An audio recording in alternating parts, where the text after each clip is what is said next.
வணக்கம் வியூவர்ஸ். பொதுவா கோயில்னா நிலப்பரப்புலயோ மலை மேலேயோ கடற்கரை ஓரத்திலேயோ அல்லது குகையிலயோ அமைஞ்சிருக்கும். இன்னைக்கு நாம பார்க்க போறது இது எல்லாம் கலந்த ஒரு கோயில. அதாவது இந்த கோயில் நிலப்பரப்பின் மலை மேல ஒரு குகைக்குள்ள மார்பளவு தண்ணீரை நீந்தி கடந்தாதான் அடைய முடியும். வாங்க அந்த ஆச்சரிய கோவில டெம்பிள் ரகசியத்துல பார்க்கலாம். கர்நாடக மாநில எல்லையில அமைஞ்ச நகரந்தா பீதர். இங்கிருந்து கிட்டத்தட்ட 5 கிலோமீட்டர் தொலைவுல மணிசூலாங்கிற மலைத்தொடர் இருக்கு. இதுல 300 அடி சுரங்கத்துல மார்பளவு தண்ணியில நீந்தி போற மாதிரி நரசிம்மர் கோயில் ஒன்னு இருக்கு. இந்த ஜரணி நரசிம்மரை பார்க்க 4 to 5 அடி உயர தண்ணியில 300 அடிக்கும் ஒருவர் நடந்து போகணும். தலைக்கு மேல பெரிய பெரிய வௌவால்கள் தொங்கும். ஆனா இதனால மக்களுக்கு எந்த பிரச்சனையும் ஏற்பட்டதில்லை. குகைக்குள்ள இயற்கையான ஊற்றால உருவாகிற இந்த தண்ணி அதிக அளவு கந்தகம் கொண்டதா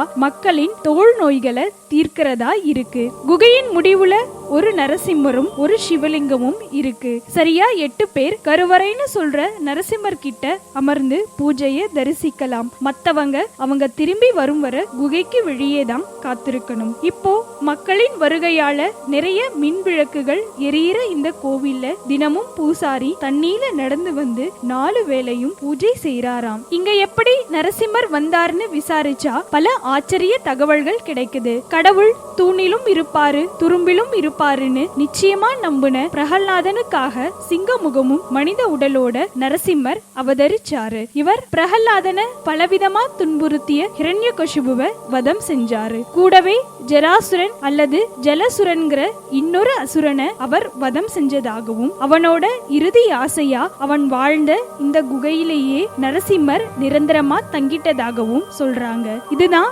ஜரணி நரசிம்மர் இங்க வந்ததற்கான வரலாறாம். குகையில் இருக்கிற சிவலிங்கம் அசுரன் ஜலசுரன் வழிபட்டதாகவும் மக்கள் நம்புறாங்க. குகைக்குள்ள வர மக்களுக்கு போதிய ஆக்சிஜன் வேணுங்கிறதுக்காக இப்போ குளிர்சாதன வசதியும் செய்யப்பட்டிருக்கு. கோயிலுக்கு வெளியே பலவித பூஜை பொருட்களும் விற்கப்படுது. காலை 8 மணியிலிருந்து இரவு 6 மணி வரை எந்நேரமும் திறந்திருக்கும் இந்த சுயம்பு ஜரணி நரசிம்மரை பார்க்க 300 அடி சுரங்க குகைக்குள்ள மார்பளவு தண்ணியில ஆவலோட மக்கள் எப்பவும் நடந்து வராங்க.